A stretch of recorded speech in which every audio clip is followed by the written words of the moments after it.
এটা হচ্ছে আমার কোশ্চেন। এখান থেকে যে এ আর বি এর মানটা হচ্ছে আমাকে বের করতে হবে, যে এ আর বি এর মান। তো প্রথমে যেটা দেওয়া আছে সেটা নিয়ে আমি কাজ করবো আর কি, ঠিক আছে। তো দেওয়া আছে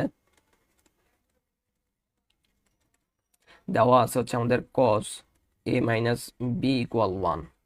এই জিনিসটা হচ্ছে আমাদের দেওয়া আছে আর কি, ঠিক আছে। এখন এই 1 এর পরিবর্তে আমি cos কত ডিগ্রি লিখতে পারি, বা cos কত ডিগ্রির মান হচ্ছে 1, সেটা হচ্ছে আমাকে জানতে হবে আর কি, ঠিক আছে। তো এই পাশে যা আছে আমি তাই রাখলাম, cos a মাইনাস বি। এই 1 এর পরিবর্তে আমি লিখতে পারবো cos 0 ডিগ্রি, কারণ cos 0 ডিগ্রির মান হচ্ছে 1। তাহলে 1 এর পরিবর্তে আমি কি বসাইতে পারি, cos 0 ডিগ্রি বসাইতে পারি, ঠিক আছে। আচ্ছা, এখন দেখো বোথ পাশ থেকে এই কজ আর এই কজ উঠে যাবে, তাহলে থাকবে কি, তাহলে থাকবে হচ্ছে এ মাইনাস বি। কজ কজ উঠে গেলে এই পাশে শুধুমাত্র জিরো আছে, জিরো আছে আর কি, ঠিক আছে। এটা আমি 1 নম্বর সমীকরণ দিয়ে রেখে দিব, এটা 1 নম্বর সমীকরণ দিয়ে রেখে দিলাম। এরপরে আমাদের যে দ্বিতীয় টার্মটা দেওয়া ছিল, এই দ্বিতীয় টার্মটা নিয়ে হচ্ছে কাজ করব। দ্বিতীয় টার্মে দেওয়া ছিল 2 sin a plus B equal √3।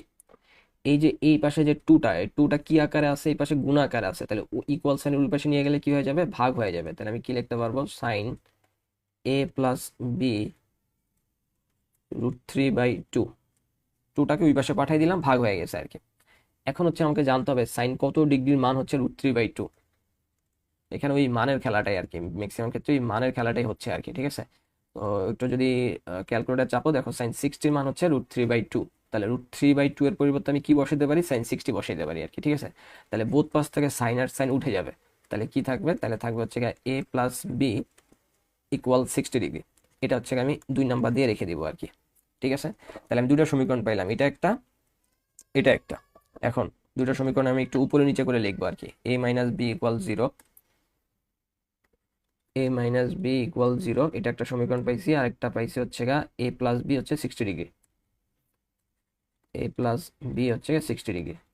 এই দুইটাকে হচ্ছে আমি কি করবো ভাই, যোগ করবো এখন। যোগ করে 1 এবং 2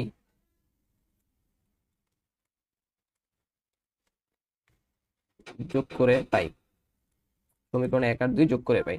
তাহলে যোগ করলে দেখো এই যে এটা প্লাস এটা মাইনাস, এটা কি হয়ে যায়, কাটাকাটি চলে যায়। তাহলে এ প্লাস এ কত থাকে, 2a। আর 0 আর 60 যোগ করলে কত হয়, 60 হয়। আচ্ছা, এখন এই যে এ এর সাথে 2 আছে, 2টাকে ওই পাশে পাঠিয়ে দিলে কি হয়ে যাবে, এর সাথে 2টা গুণ আকারে আছে, তাহলে ওই পাশে পাঠিয়ে দিলে 60/2। তাহলে এর ভ্যালুটা কত হয়ে যাচ্ছে, 30 ডিগ্রি। আমার কাছে এ আর বি এর মানই জানতে চাইছে, তাহলে এর ভ্যালু 30 ডিগ্রি। এখন এর মান 1 অথবা 2 যে কোনো একটাতে আমি বসাই দিব, আমি 2 নম্বরে বসাই দিচ্ছি এর মানটা। এর মান 2 নং এ বসাই দিচ্ছি আর কি। 2 নং কি ছিল, 2 নং ছিল হচ্ছে এ প্লাস বি হচ্ছে 60 ডিগ্রি ছিল। এখন এর পরিবর্তে কত বসাই দিব, এই যে 30 ডিগ্রি বসাই দিব। তাহলে 30 প্লাস বি এবার হচ্ছে 60। 30টা এই পাশে প্লাস আকারে আছে, ওই পাশে নিয়ে গেলে কি হয়ে যাবে, ওই পাশে নিয়ে গেলে হচ্ছে বিয়োগ হয়ে যাবে। তাহলে বি হচ্ছে 60 মাইনাস 30 ডিগ্রি, তাহলে বিয়োগ করলে 30। তাহলে বি এর ভ্যালু কত আসতেছে, 30। তাহলে এ এর ভ্যালু 30 ডিগ্রি, বি এর ভ্যালু কত ডিগ্রি, 30 ডিগ্রি। আমার কাছে এটাই জানতে চাইছিল যে এ ও বি এর মান নির্ণয় করো। আশা করি বুঝাইতে পারছি।